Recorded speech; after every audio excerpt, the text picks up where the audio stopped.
What is the data pointing to that can change your business? Stay tuned.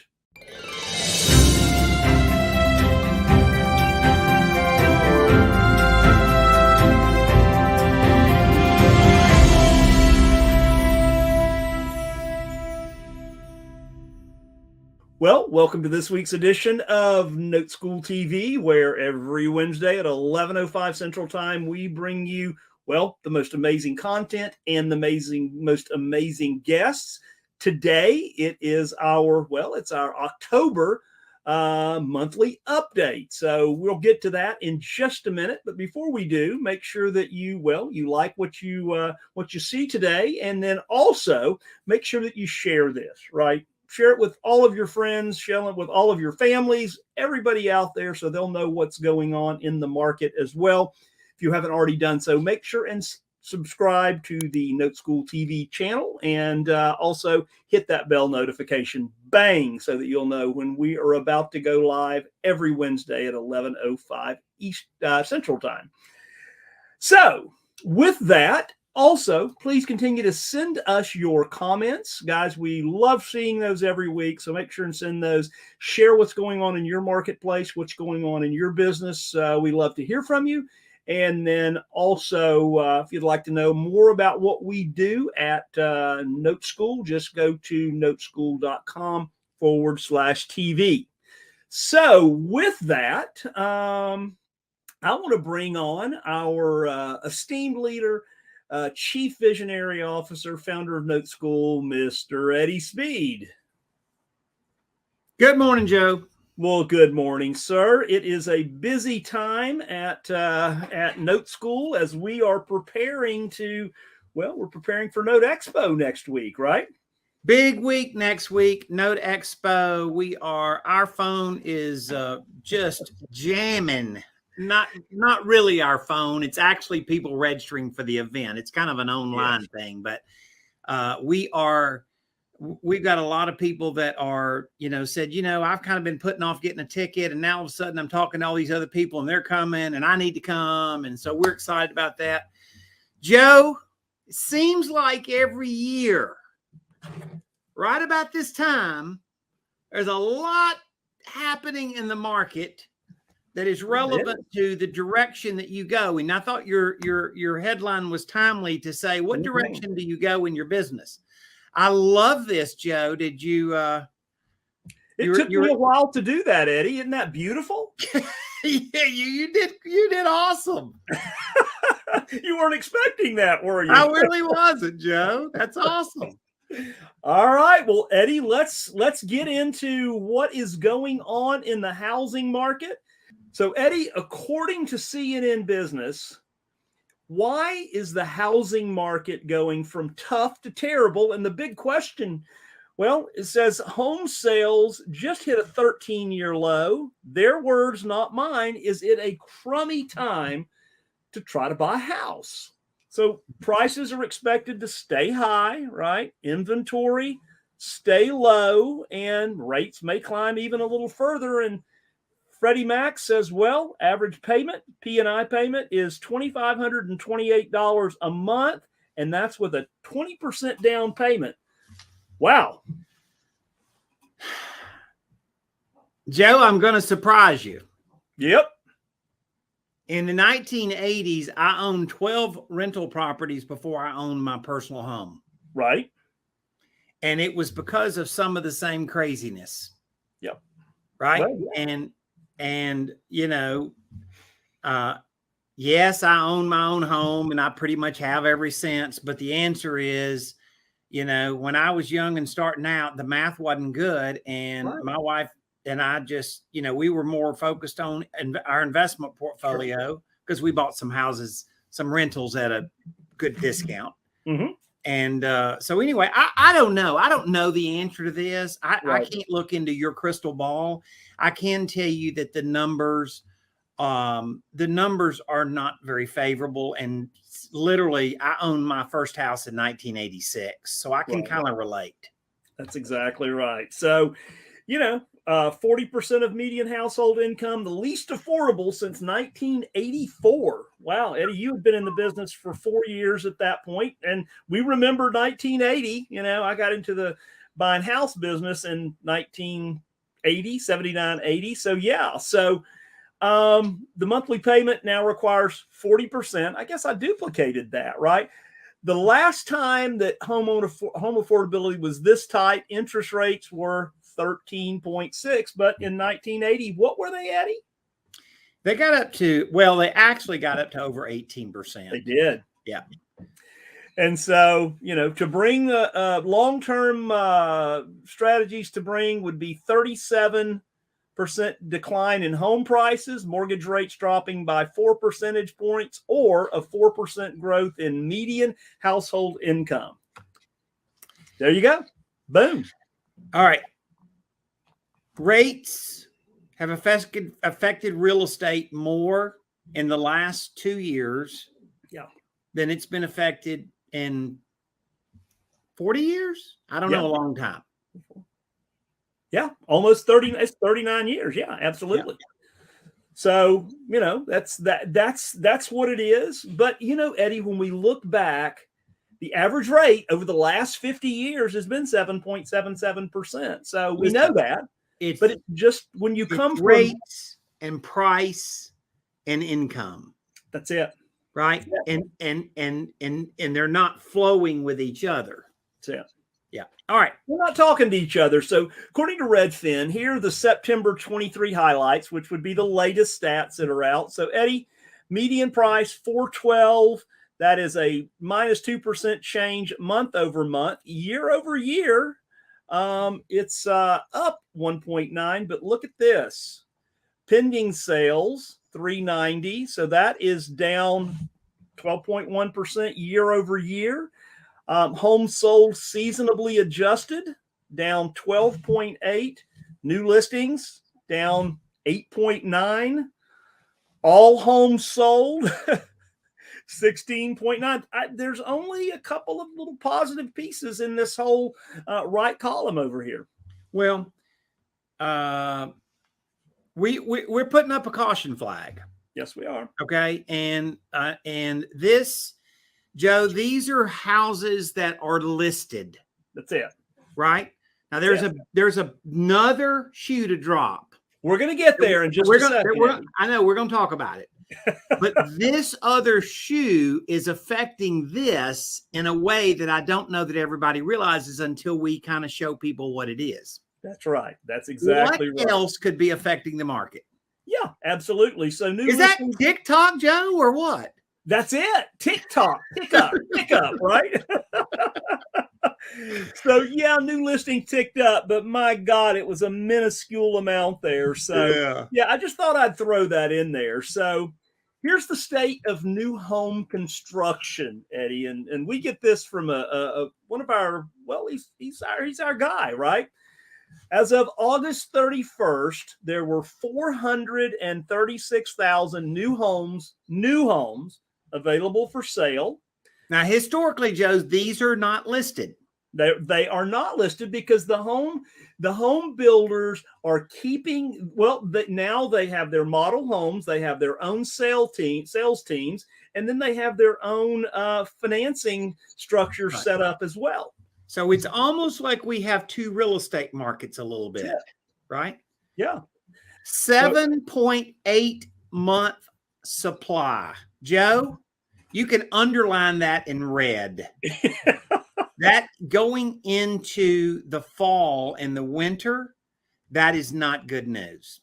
It is not. When you look at the slide we looked at from on the overall stats, it was 2.3 months supply on the MLS, and this is, that's 3 times that. Yeah. So look at this. $200,000 to $400,000 price band, devastated, obviously, due to construction cost and mortgage rate increases. And so in 2022, there was about 368,000 homes completed in this price band. And through August of this year, that's a big difference. That's pretty big. And here's the kind of the piece de resistance. Builders are now in their 14th month of continuous negative growth in terms of demand. Yeah. So let me just tell you something. If you are in the finance business like us, essentially we're in the finance business, and you're running the math, and most home builders, you know, they have a blended cost of money, but Joe, it's probably not far from about 1% a month. Right. Okay. And then they've got carry, interest, taxes, taking care of the property, you know, all of those other things. That's easily going to be another 1%. That's it. Okay. So between interest and carry, about 2% a month. With an 8-month carry, Joe, you're looking at a load of anywhere between 15 and 20% cost to the builder of just carry.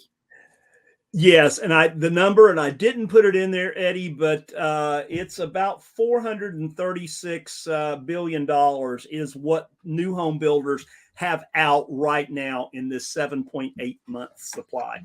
So let me be a little aggressive here, Joe. Can I? Yes, absolutely, please. Daddy's gonna pull the curtain.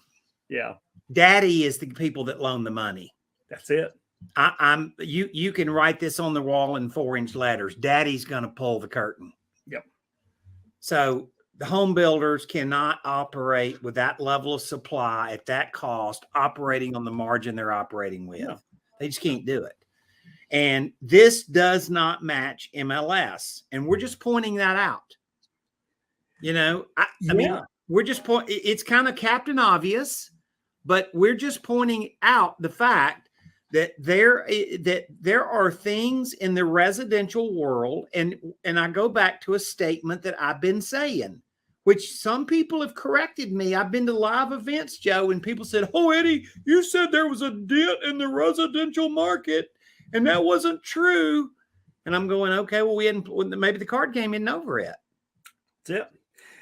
And you know, one other thing that kind of jumps out and slaps me here, Eddie, is that so there's been 443,000 in this space built, and look how many they have for sale. Yeah, so that means that all of the 88% of those houses are over $400,000. No doubt. No doubt. Let's look at this. So here's Zillow's housing monthly snapshot. So Eddie, the total residential market is worth $51.94 trillion. Look at that. 49% higher than before the pandemic. So we've got all of these other things going on, but look at it's 50% higher. So I guess that meant it was 25 trillion in early 2020.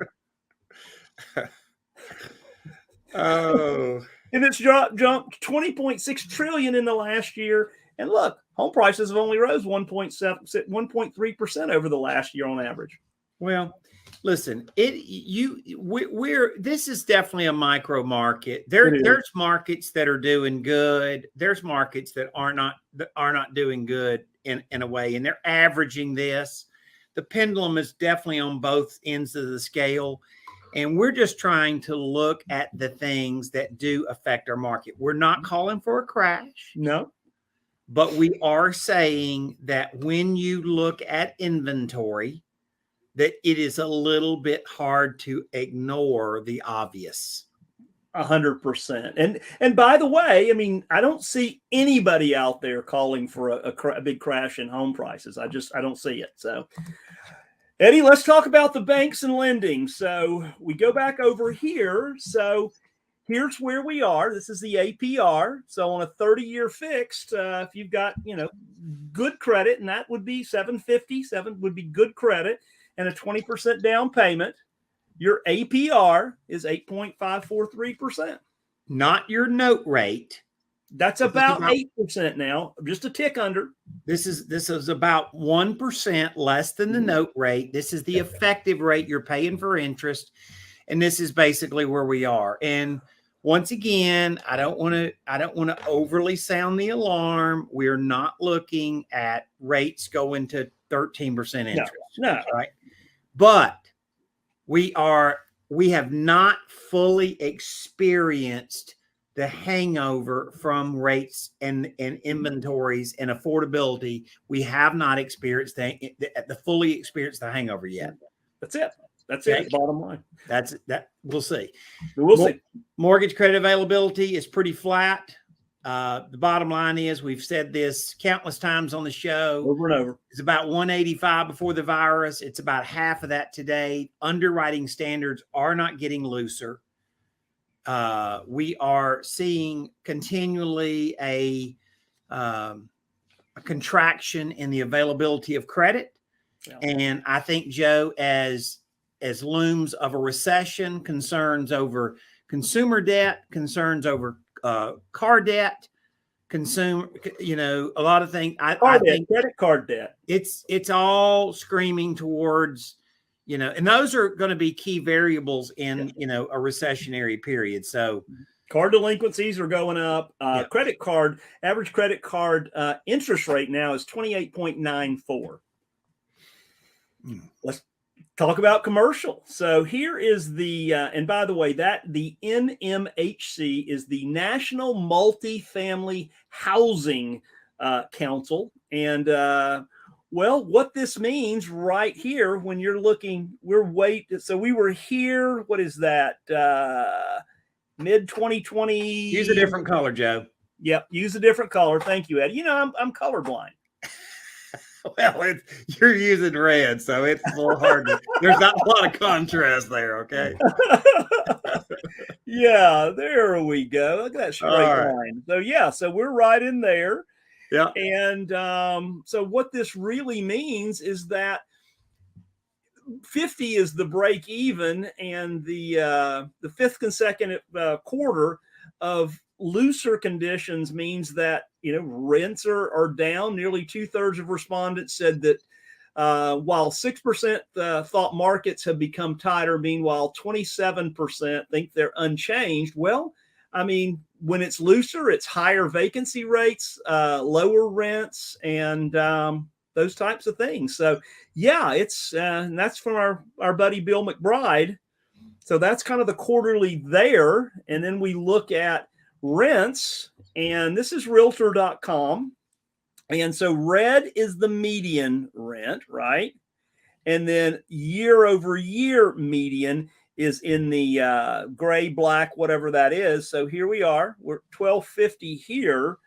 And then the median rent is $1,750. So you've seen it's just kind of all over the place.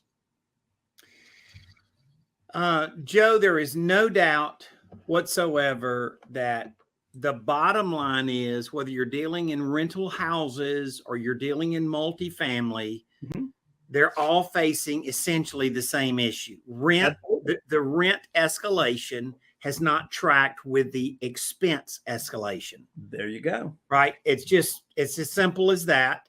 So there is a contraction in the market because they're not renting at the same rate that they're paying out expenses. That's it. Right? And then we look at, go ahead. And so this is the net sum of what people are telling us in the marketplace. Right. And this is again from realtor.com. So the affordable new rental, look at so you've got this, and that's 90% in that 850, which is the most affordable. But this guy over here, look at that. I mean, yeah. That's $3,000 plus. So, wow. It's kind of a dyslexic market that it's all over the place. So here is, by the way, I deleted the wrong slide there. This, Eddie, is our last slide. And by the way, I'd forgotten what ICE took over Black Knight, and ICE stands for Intercontinental Exchange. So ICE. So they've bought out Black Knight. And so, Eddie, we've got the total U.S. Just highlight that. Take your highlighter, Joe, your yellow highlight, and highlight that bottom line, because that's where the rubber meets the road. It is. That's it. Okay. Look at that. This shows you the number of days delinquent. Yep. how many are delinquent, and it shows you how many days delinquent when a loan enters into foreclosure. And if this number doesn't shock you, then I'll be shocked. Well, and what this really says, Eddie, there's 53,056,000 total active single-family first mortgages in the United States. 30 days delinquent, 948,000. 60 days, 288. 448 on 90 days. 215,000 foreclosures, totaling 1.899 million non-current loans, and average days delinquency 90 plus is 358. And then finally, average days delinquency for foreclosure over 1,000. But Eddie, look, it's come down. Yeah, this shows you why the delinquent loans are getting traded in the marketplace. Yeah. That's it. Right. We sat on this stagnant inventory forever, and it shows you very definitively this is why the loans get traded in the marketplace. Yeah. And there is no doubt whatsoever. There is no doubt whatsoever that we are finally seeing these assets coming over the mountain, coming down that waterfall. Yep. And this is a reflection of it. It's not that we've been unaware of it. We were aware of it in January. Mm-hmm. But this continual, they just can't hold these assets. Mm-hmm. And so they're finally coming over the mountain. Normally, a normal foreclosure cycle is about 200,000 foreclosures a year. Mm-hmm. Joe, we were at 35,000 during the virus. Right. So yeah, nothing happened. You know, we're not 10 times that today, but we're 8 times it for sure. That's for sure. And so, yep, it's there. That you called it, Eddie, when you started calling it back in 2020, and it's kind of progressed, and here we are. And that's really what it means. So that is the update as it stands today. So I'm going to pull these down, and we will wrap it up. It has been it's been an interesting fall so far, and can't wait. Yeah, and here's the thing about it. Joe, you had over 50 news pieces, 50 articles. You and I discussed it, and I said, look, there's a lot going on. There's clearly some changes, some things to really pay attention to on the residential side. Multifamily is, and all of commercial is just headed down the railroad track. It's fairly undeniable. If you know, like it is what it is. The biggest thing I would say is there's a redirection of capital at the moment, right? Yeah. For us, at least, the market to jump into that is not where we think it's not as low as we think it's going to be very clear about that. But we are seeing people that are rediverting capital that would have been investing in that asset class that are looking at things like notes. Our note inventory does seem to be substantially on the rise. The banks are still cleaning up their balance sheets. Mm-hmm. And this stuff over there in this stuff in Israel and the Gaza Strip, I would say that's going to be worth watching. Yes. And a lot is being said about really the direction and a more clarity of, you know, it's funny, like the news sources, Joe, like there's only going to be a light recession. Oh, we thought there's going to be a recession and whatever and stuff. Now, pretty much the direction is there's going to be a recession. The degree of the recession is arguable. And I think as these things intensify, I think we're going to see. Let me just tell you something. If you're looking at 28% interest on credit cards, that pretty much says the story right there. You know, Eddie, and I love what our old friends Warren Buffett and Charlie Munger said the other day. Well, actually, Charlie said it first. He said, you know, the buildings aren't going to change. It's just the people that own them. Yeah, that's a good point. And, you know, at 199 years old, I think he's got a little bit of wisdom there for us. So there you go. All right. We would love to see you guys at Note Expo. We are going to play the Note Expo to end the show today. We're going to play the commercial for Note Expo. This is a culmination of a lot of people in the business that are all coming to collaborate. We're coming to know each other. We're coming to get ideas from each other. We're coming to get direction and clarity from people that are speakers and presenters and have a lot of information. If there's ever been an important time to figure out how to reposition your business, Joe, it's probably now. Yeah, and the timing of it is good. And we are thrilled that we happen to have Note Expo the first weekend in November, because from there, that I believe you're going to leave there with clarity. I'll go out on a limb, Joe. I will guarantee you're going to leave Note Expo with better clarity. We're going to leave you with our commercial for Note Expo. We will see you next week, same time, same place. Note School TV. See ya.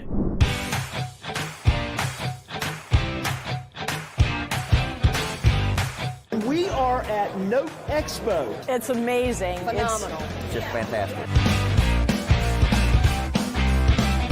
It's like recharging my batteries. I get enthused again. I meet a lot of other people in the business. I get a lot of ideas. Connections. I've made so many friends over the years of high-level investors, high-level business people. You get out here and see people who are doing things on a level you're not there yet. So that inspires me.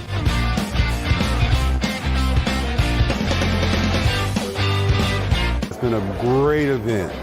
Lots of good people, lots of opportunities to network, lots of education, and the vendors are great. Meeting all the people here from all over the country, wanting to know about notes. And then the networking is just crazy. All these people has just been stunning. It's like coming home to a family. And there's a lot of smart people here, and everybody's welcome in. It's always good seeing familiar faces. I'm sure it's going to empower me and lead to much better growth. And there really is no other place you can go to figure out what's going on, like in the guts of the industry. We're already registered, so we have put our money down.